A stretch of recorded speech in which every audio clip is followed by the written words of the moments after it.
বন্ধুরা, আজকে আমি যে জায়গায় দাঁড়িয়ে আছি এটা বাংলা চলচ্চিত্রের কিংবদন্তি নায়িকা সুচিত্রা সেনের পৈতৃক ভবন। এই ভবনে তিনি জন্মগ্রহণ করেছিলেন। এটি পাবনায় অবস্থিত এবং আজকে আমি আমার সাথে আরো কয়েকজন এই সুচিত্রা সেনের বাসভবন দেখার জন্য আমরা এখানে এসেছি। তোমরা দেখো সুচিত্রা সেনের অনেক ছবি, সেই ছবিগুলো বিভিন্ন চলচ্চিত্রের অভিনয়ের ছবি এবং আজকে আমরা এখানে দেখেছি। এই যে আমার সাথে এসেছেন রানু। রানু এসেছে দিনাজপুর থেকে। সোমা, তুমি কি আসবা?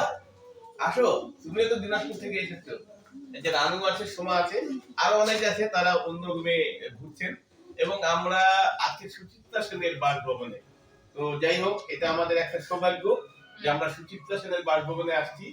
আর আমাদের যে ভিডিওটি করতেছেন, এই ভিডিওটি করছে পাবনার একজন প্রখ্যাত কবি, তরুণ কবি সোনিয়া।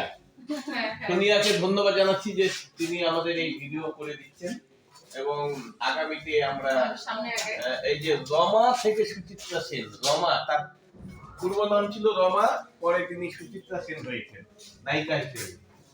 এবং আজকে আমরা এই যে ঘরগুলো, এই যে এখানে আরো দেখা যাচ্ছে তিনজন, এরাও এই তিনজন, ওই যে লুৎফর ভাই আমাদের দিনাজপুরের মানুষ, ওদিকে আছে মেহনাত পারভিন লাল টুপি, সেও দিনাজপুরের, আর তার মেয়ে, তোমার নাম কি জানো? শৈলী। ও শৈলী, শৈলী, শৈলী মেহনাজের মেয়ে, আমার নামটা খেয়াল থাকে না। তো আজকে আমরা সুচিত্রা সেনের বাসভবনে এসেছি এবং আমি ব্যক্তিগতভাবে খুব খুশি